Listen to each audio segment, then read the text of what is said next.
First count, nature of offense, crime against the Jewish people, an offense under section 101 of the Nazis and Nazi collaborators punishment law 5710, 1950. The accused, together with others, during the period 1939 to 1945, caused the killing of millions of Jews in his capacity as the person responsible for the execution of the Nazi plan for the physical extermination of the Jews, known as the final solution of the Jewish problem, Auschwitz. Millions of Jews were exterminated in this camp from 1941 until the end of January 1945, in gas chambers and in crematoria, and by shooting and hanging. The accused directed the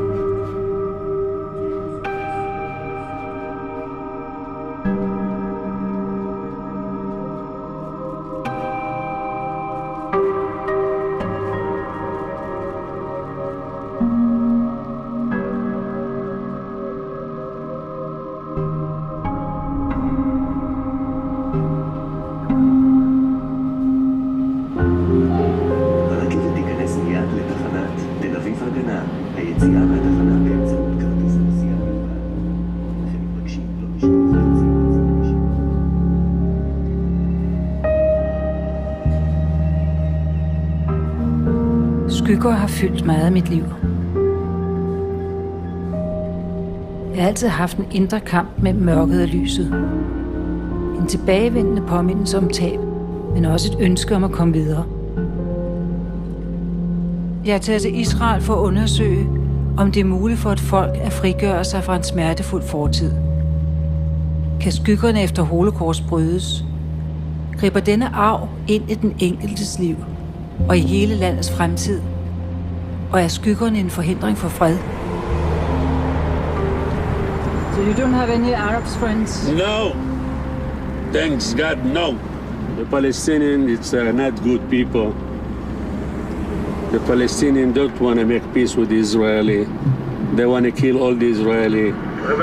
And they have a people to share with them, Norwegian, Denmark, everybody help the Palestinian. That's it.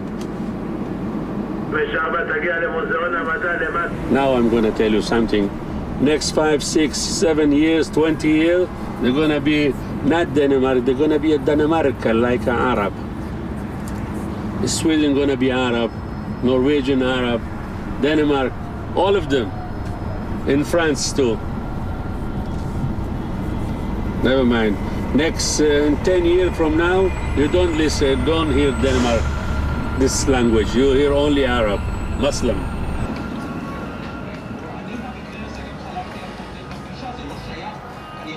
דעות פוליטיות אחרות, זה לא שייך לעניין של המהות, העניין המהותי של התרבות. לאמנה הזאת של תרבות בבקעת הירדן, בדימונה, בירוחם, Det er ikke min konflikt, men jeg håber på at forstå, hvordan skygger påvirker vores liv. Jeg skal nu møde 4 israelske jøder, der har valgt at udfordre skyggerne.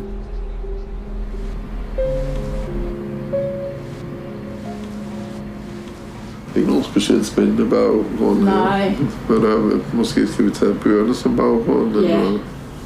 It seems that you have taken some controversial steps down here, because you are focusing on religions in peace conflicts. Yes, that's true. I have worked in many controversial issues, both in public life and in civil society, and also in my political career. I've been controversial, not for the sake of controversialism, but because I like to do things which not everybody else is doing. Now, I'm one of those who are not so dogmatic that I don't think that I can be wrong. You know, I've been wrong before, I can be wrong again. Maybe I'm wrong. So I've supported all the peace initiatives. I supported Oslo, I was involved. I supported Camp David, I was involved. I've sat down with people who have written the books of how to blow up Jews, of the jihad, how to make the terror. I've sat down, I presented together with my Muslim colleagues, and we've sat down together with them, and we presented a religious theory. They said nobody ever presented such a theory before. It sounds sensible.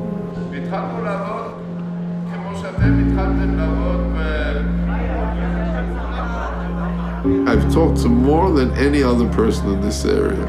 I've been around more and met people from all over the Middle East on both sides. I think there's reason for a lot of optimism.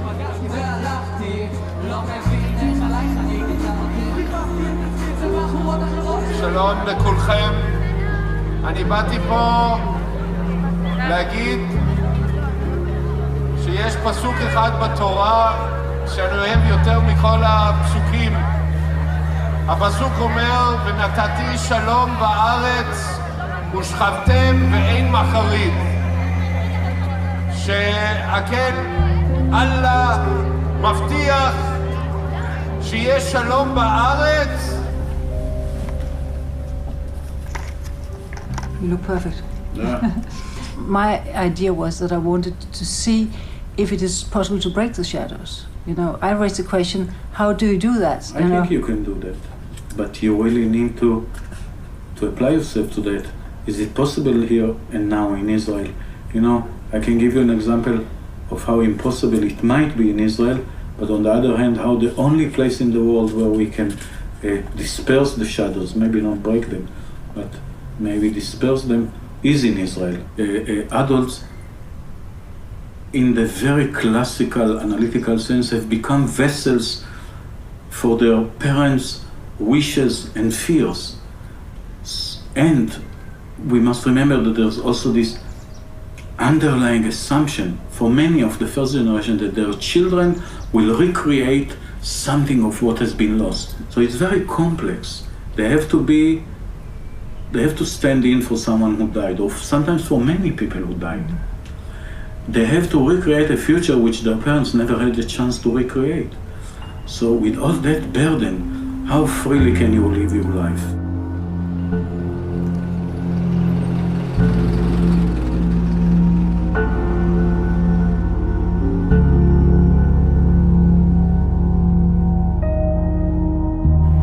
Good. Yalla, let's go. See ya.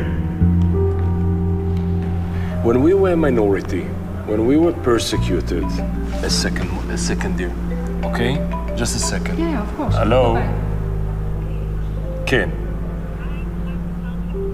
אהלן אחלה מורן, מה שלומך? נשארתי לך SMS באיזה יום. זה בטח היה. One day we shall wake up in the morning, and then there will be no Holocaust survivor anymore. Not even one. The last one will pass away, and the last Nazi victimizer will pass away as well. And that will be the first day in which the Holocaust will not be a personal experience anymore, but a collective memory.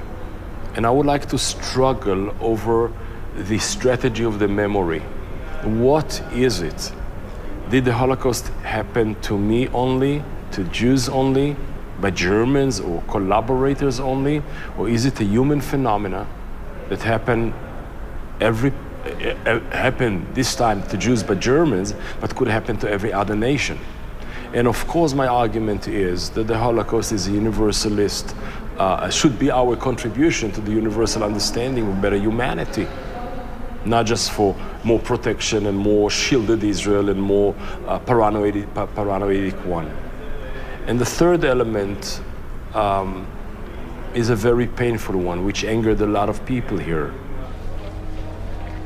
This kind of brutality, the vicious circle of humiliated nation, which becoming a humiliating nation, an abused child who becomes a violent parent. This pathological circle can happen to anybody.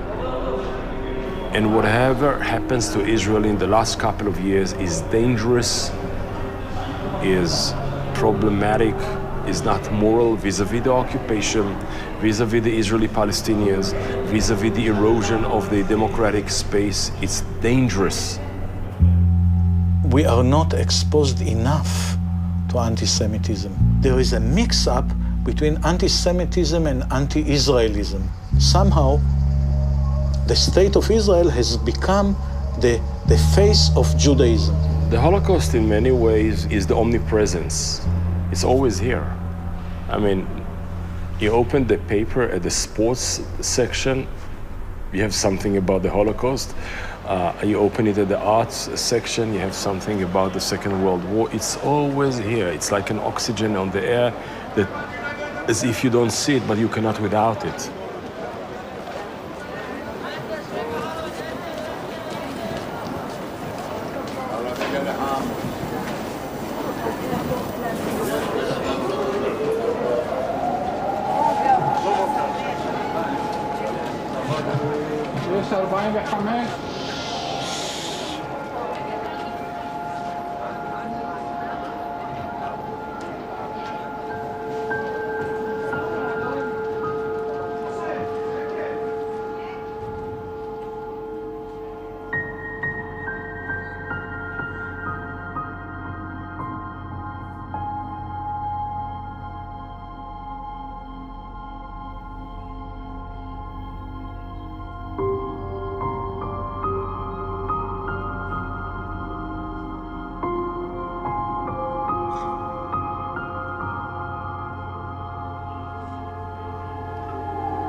Just because my grandparents or my parents have never been in the Holocaust doesn't mean that I am immune from this trauma that has been transmitted into my generation here in Israel.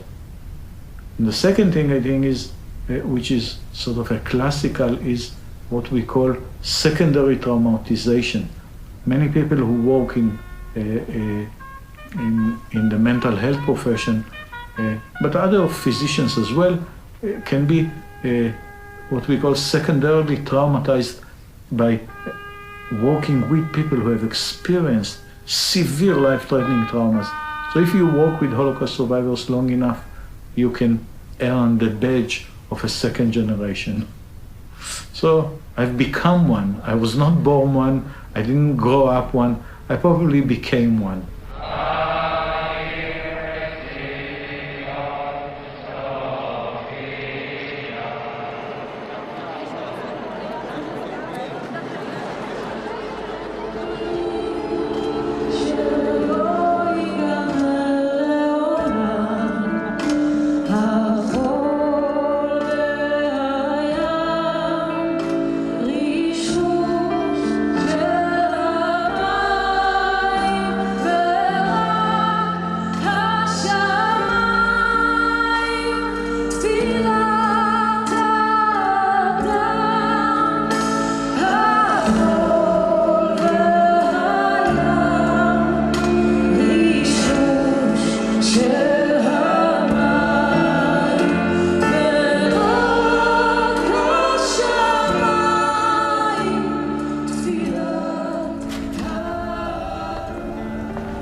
That's my parents. I think my mother is pregnant with my brother here. It's a good picture.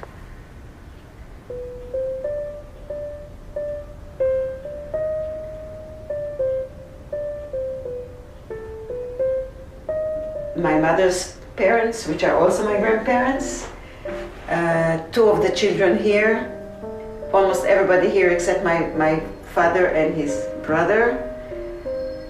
These two, my father's sister, they all were murdered in the Shoah.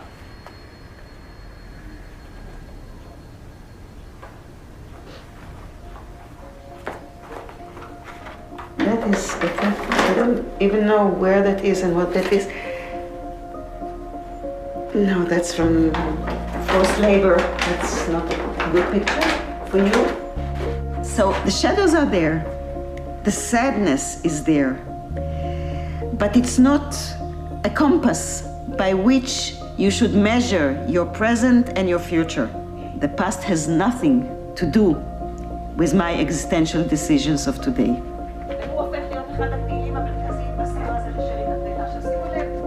Many of our young people are looking for their identity, are searching for an identity, are searching for a way. Unfortunately, our politicians failed. They don't show a way, they don't give a vision, they don't give hope. To Israel, looking at Israel as only an alternative to a catastrophe. This is a shelter. I don't live in a shelter. I live in a state, in a normal, sovereign, I hope, happy state. I do believe that if we go on with the occupation, we are destroying the state of Israel. We are holding millions of people as second-rate citizens, which is, in my thought and with my family history, terrible. And this is done in my name. Even when the last survivor has passed away, the story is there.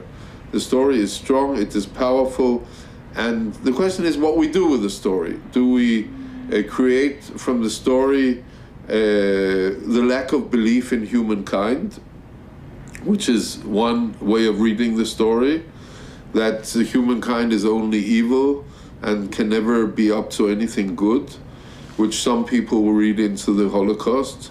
Or, as I believe, and I think that is the real story of the Holocaust, is that there is a real choice for humankind. You can choose good and bad. You can choose life and death.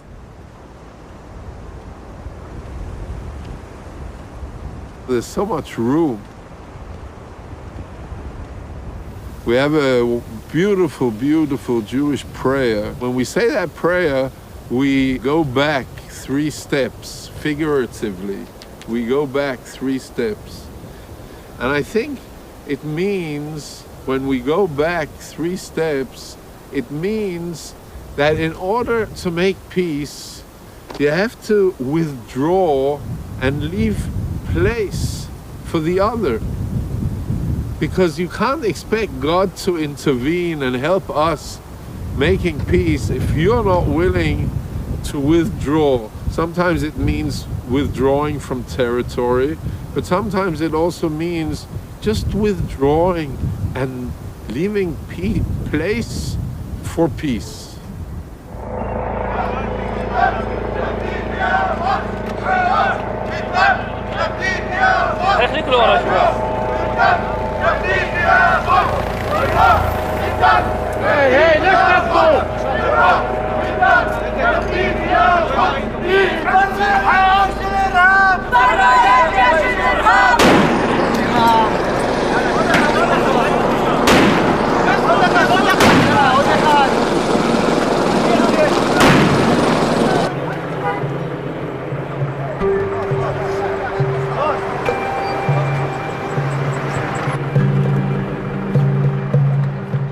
It's a very sensitive question.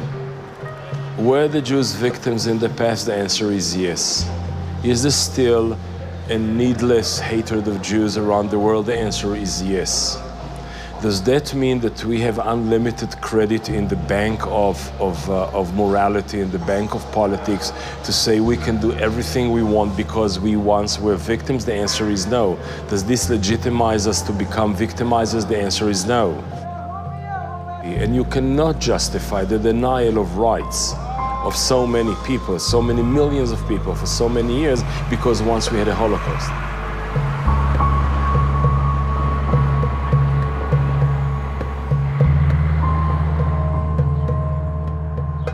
It's because we are Jewish that they are talking to us about the wall. So there is this ever-growing feeling that the world is not judging us as we should. Of course, there is also a huge misunderstanding here in Israel, socially and politically and historically, about our embarrassing, I would say even inhuman, way in which we treat our Palestinian neighbors. Children grow up into a climate in which we are the strong ones, we are the conquerors, and they are the second-rate citizens. In a sense, maybe even not our slaves, but our source of cheap labor.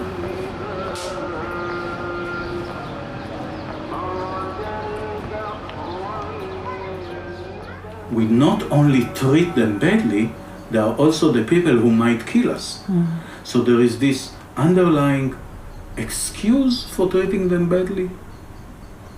And that's why people in Israel never understand why so many diplomats and philosophers and free thinkers abroad compare the Israeli situation to what the situation that was in South Africa many years ago, the apartheid. They say, how can they compare us to them? It's completely the same. Once you conquer a different people and you try to make this distinction between us and them, it's all the same. The reasoning is completely illogical and inconsistent. But many people here say we are being blamed for becoming an apartheid state because we are Jewish.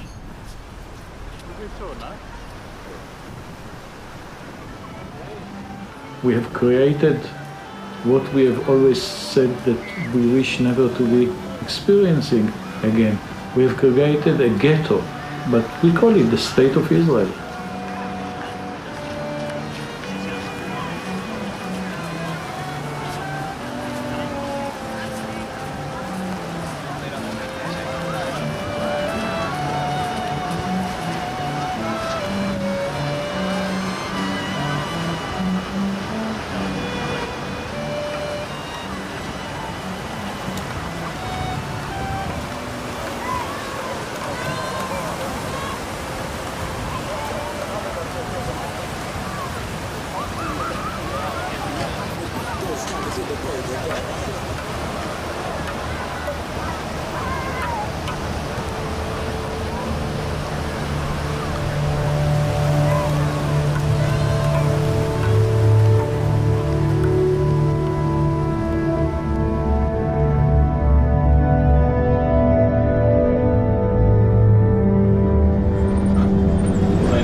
We are headed towards East Jerusalem. I will use the time until we reach our first stop to give a short historic briefing.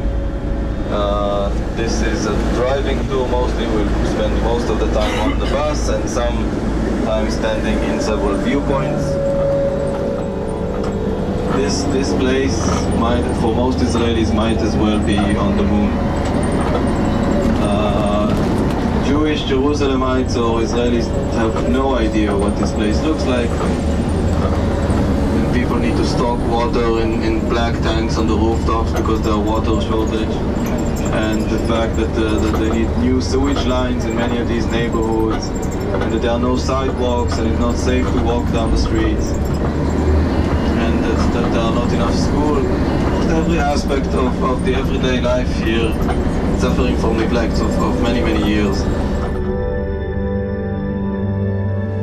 It was here that they placed this week sort of like a water cannon, sort of a robotic water cannon with a surveillance camera on the wall here, because many times there are demonstrations on the other side of the wall in Bethlehem. And sometimes they throw stones and Molotov cocktails to the other side, and then the border policemen have to open the gates and fire all kinds of crowd control means to disperse the demonstrations, like tear gas, rubber-coated bullets, and other means.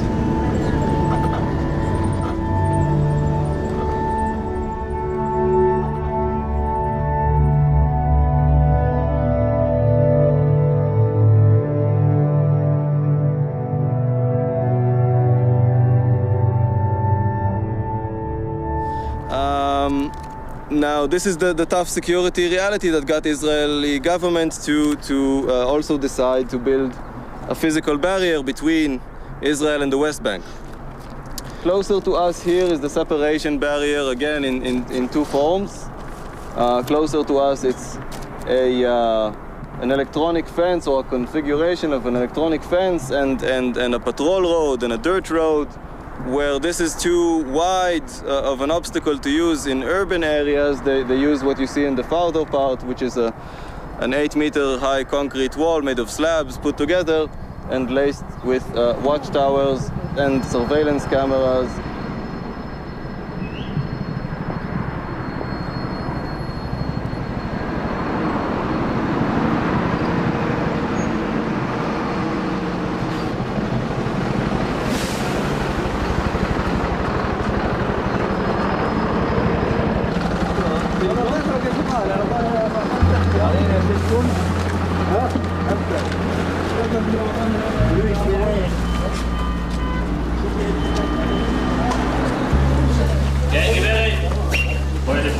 Sorry.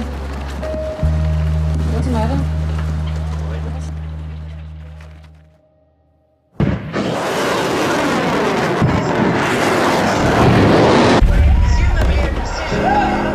Coming into the northern part of the Gaza Strip and reaching Beit Lahia. Now the sound that you are hearing here, we're on the top of a hill, and I think you can probably see there are lots of Israelis gathered around who are cheering when they see these kinds of Israelis. I think they should just clear off all the city. Just take it off the ground.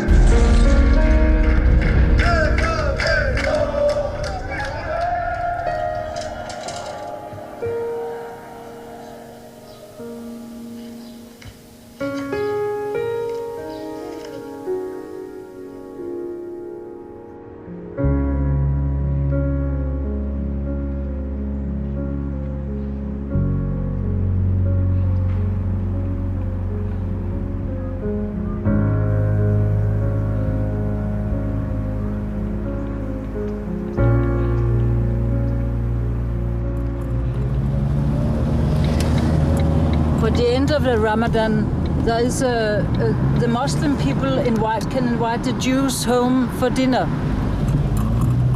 It's called ilk. I think in these times, I don't think so. Oh. I don't think so. Because no people have good relationship with Jewish people. If like, I have a friend, okay, I bring your friends to my house, it's looking at me, my neighbors, it's in bad things, because we are not in peace with together. It's worry with from each together. No, in peace, no. I can't invite people to my house. It's very difficult, very difficult. Israelis people to find it to my house, it's very difficult. With Israelis people, never can be like that. No, not at all. No trust Israelis people. Just talking bullshit always. If you want something from you, very friendly. Doesn't want anything, no friendly. Not at all.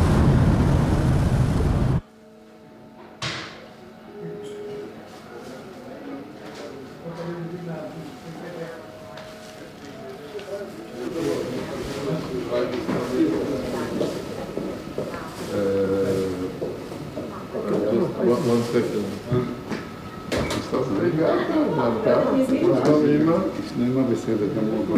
Shalom. How are you?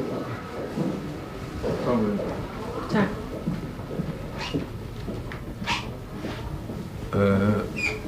Okay. Jeg vil godt blive travlt. Ja, og vi har det her specielle møde, som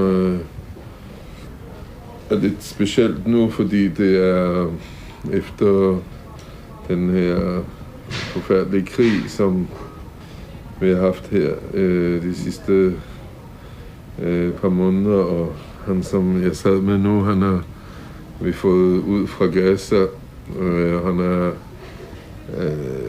en partner, som har et stort center i Gaza, og det er vældig bevægende, at vi har ikke kunnet selvfølgelig mødes med ham under krigen, har han ikke kunnet komme ud. De tanker, du havde om dialog mellem religioner, som vi talte så meget om, er det det, du bygger videre på nu? Absolut. Det ikke blevet mindre aktuelt nu, og det er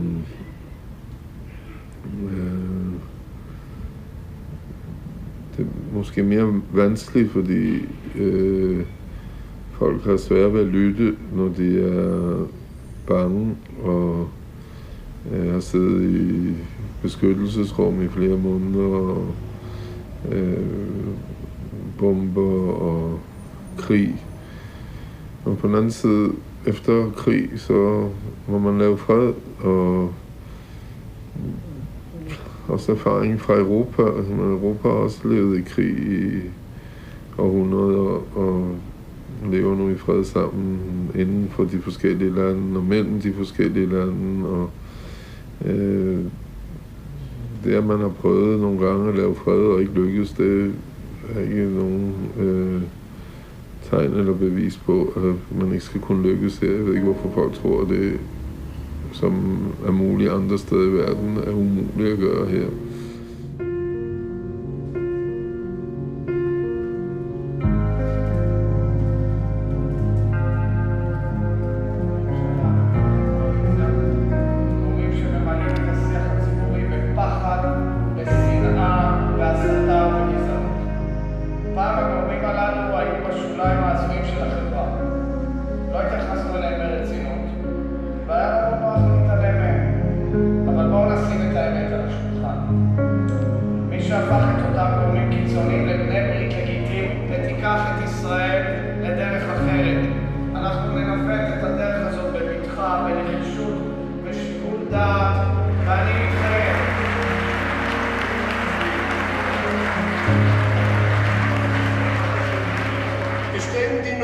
אני מאמין שיש פה מיעוט פלסטיני גדול במדינת ישראל. יכול לחיות גם מיעוט יהודי בפלסטין, אם זה השלום שנובע גם מתוך המקור שמשם אני חושב שהשלום צריך לנבוע. לא מהשלום שנכשל, שאני מאוד מצטער שנכשל, שניסינו עד עכשיו. אני לא עושה בחבבי מה ששנוא עליי. זה העיקרון הראשון היהודי שהילל אמר. Welcome in. Welcome in. Hi. Hi. Hi. Hi. Hi. Hi. Hi. Come. Come. Come.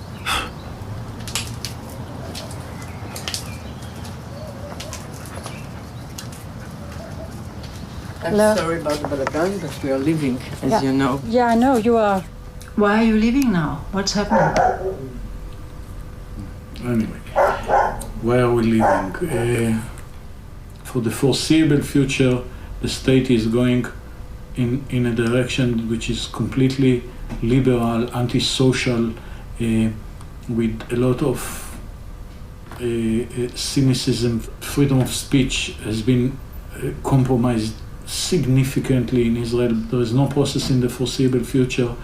Our stranglehold on the Palestinian territories is getting heavier and heavier. It's very difficult to keep your equanimity and peace of mind under these circumstances. So people who are involved in the peace process are suffering from burnout in this country. You can't keep this Sisyphean work and keep up your hope and optimism when all around you things are going in such a completely different direction. So yes, I suppose, if you were to diagnose me, if I were to diagnose myself, I'm burned out. I suffer from burnout when it comes to the peace process and to in a larger sense, burnout from hoping that Israel will be able to correct itself and become again an optimistic social state.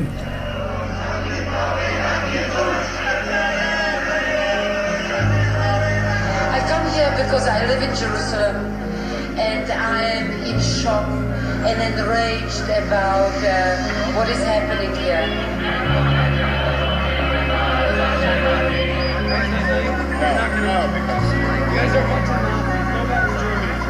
We don't need Nazis here.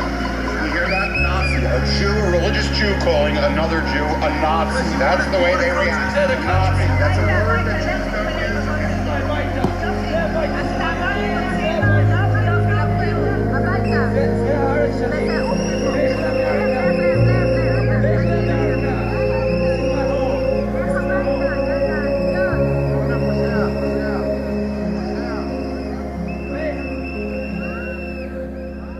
the cultural infrastructure in Israel has given up on a social outlook, has given up on compassion.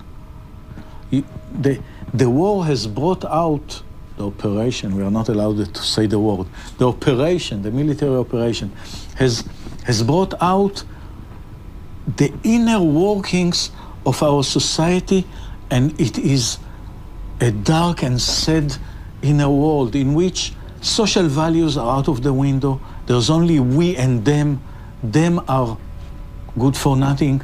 And the split, this non-human, this inhuman split between us and them has become so apparent, and I think that's where the despair walks in, for me personally. Tolerance towards opinions that are not your own has been reduced dramatically. I saw that during the last war, in the last summer. People could not say, for instance, that they think this war is not justified, which is a legitimate point of view, without paying a very high price, sometimes even risking real violence, physical violence, to delegitimize somebody who thinks or speaks unlike, I don't know if the majority, or unlike somebody else, is actually one step towards the destruction of democracy. There is a kind of a shortcut at the electric wires of the Israeli. Here is the Israeli who doesn't know the local Palestinian, the local Israeli Arab, who totally does not see any immediate relations or responsibility to the occupied Palestinian in the occupied territories, and therefore does not understand the price that we pay in the West. And therefore, when you say the three working premises are no relations between the two communities, the factor of uncertainty and fear, and the anger against the Western world who is against us. These are the working assumption of the Israeli society, without linking the three.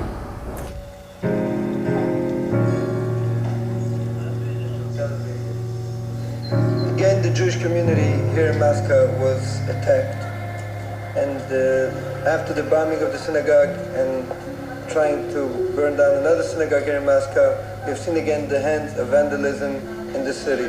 My own mother went to Auschwitz in 1944. My grandmother was killed in Auschwitz. That's the symbol that sent her to the gas chambers. We do not know that it is connected to the synagogue. We do not know that it is connected to the former shooting today. First, there is anti-Semitism. There is anti-Semitism. What, I like it, I don't like it, it is there. The second is there is criticism against Israel. Some of it is good, some of them is appropriate, some of it is inappropriate, but it's legitimate. Third, there is a kind of a correlation done by us and done by others between anti-Semitism and anti-Israelism.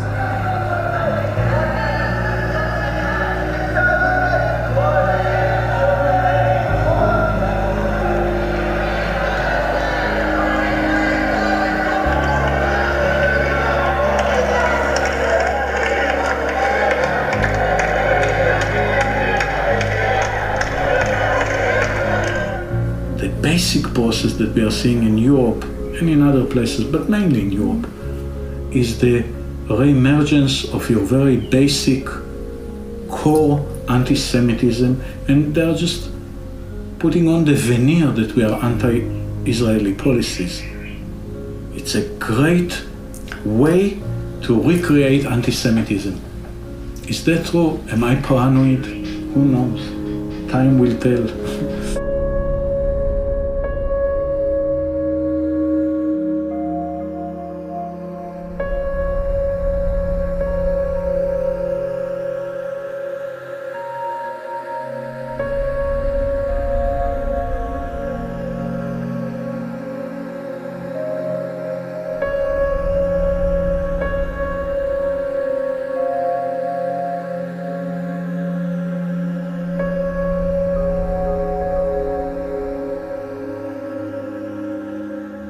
I think the Europeans should look very well at what motivates them to go on demonstrations without anybody opening his mouth with the swastika, with ISO signs. We should drop all the Jews into gas chambers.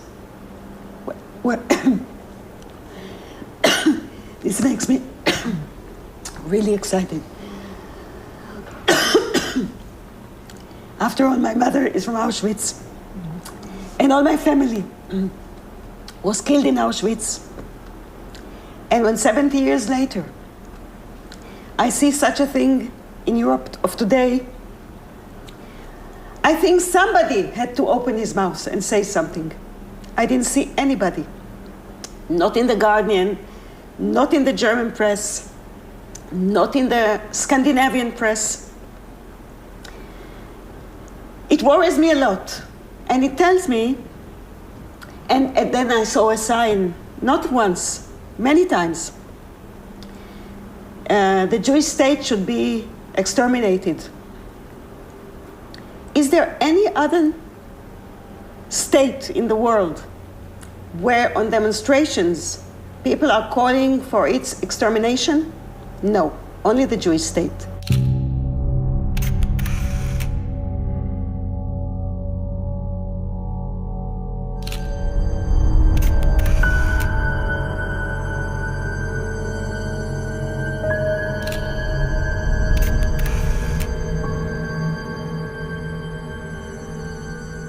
We are today in also inside Israel.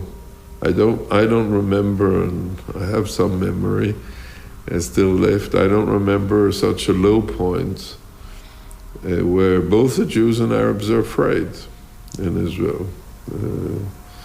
People are afraid of each other. It can pass, but the present situation is even worse than during the first and second Intifada. It's worse than it was during the Gaza war. People are afraid today. And the fear is, you're afraid of different things. But fear is something which some people will utilize for bad things. And part of this fear is created because we don't know each other, because of a lot of hatred and incitement, and again, YouTubes can be used to show that all the Jews want to go up and burn down the mosques and build a temple. It's a lie. It's a pure lie, It was proven that we Israelis react very well, very positively to traumas. Give me a good trauma, and we're fantastic in reacting. 73, Yom Kippur War, was an awful trauma for us as an Israelis. And therefore, 4 years later, we had a peace agreement with Egypt. The first Gulf War was a terrible experience. I mean, the home front and the missiles and the fear. So we went to the Madrid conference. The first Intifada was shocking and surprising, but it led to Oslo. If there will be something very terrible that will happen to the Israeli Jews, we shall react positively toward a reconciliation with the Palestinian. If something terrible would happen to the Palestinian, the Western world will walk away from its comfort zone of talking but not interfering, and impose a solution on Israel. Otherwise, I do not see any real breakthrough. It will not come voluntarily from within. Would you be able to leave the country and go abroad and stay away and live there? I wish to answer you very honestly. I cannot live because culturally and emotionally I was born here and I'm too old. My grandfather in 1929 said there is no future for Jews in Europe. Hitler was not in power yet. And he left to America. And he was a very successful businessman. And he wrote to my grandmother, pack the kids and come over. And my grandmother said, what are this nonsense that you speak? We have responsibility for the large family. I'm not coming. So he went back in 1931. And he ended up in Auschwitz. So it's a very strong question. When in our family we speak about when it's the right time to go, it's a very strong question. So my answer is not a clear-cut answer. It's a clear-cut for me. But and I still have a mother here. But it's not clear-cut absolutely for my kids. Although when they listen to me, they always say, "Oh, Mom, stop this." But I know that in a way I'll feel more relaxed if I know they weren't here.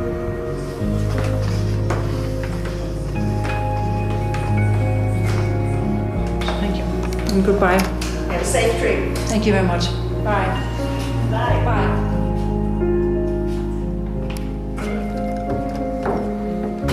On the 1st of July, we're out of here. We don't have any furniture anymore. We sit on the garden chairs. Wow. All yours. This is how it is everywhere. Be careful so you don't trip on anything. Yeah. Have a nice trip. Thank you very Take much. care. Take care. Thank you. Thank you. My wife calls it the big restart. She says we are going to restart the system and hopefully experience a great change. So you will be sad leaving. I'm sure you will be. I'm sure. I mean, you know, it's what we call, the Americans have this brilliant expression, bittersweet. It will be sweet and it will be bitter. And the smells, the weather, the food, the people, the scenery, it's, we have a very lovely poem in Hebrew, which I will probably be mistranslating, but it says like, every person has the name that his parents gave him, that his childhood bestowed upon him, that his country gave him, that the food he ate gave him. So we have all these things inside us. Take care. I will text my daughter just now so that Please. I don't forget. Yes, And, please. you know, email me.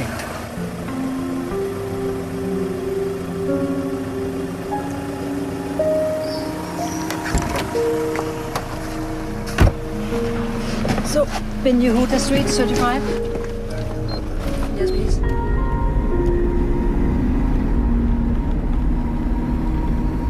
Jeg har selv følt skyggernes magt, og jeg har mærket, at de har grebet menneskene omkring mig. Jeg har kendt, at ingen går fri af deres skygger. De er en del af vores liv, uanset vi ved det eller ej.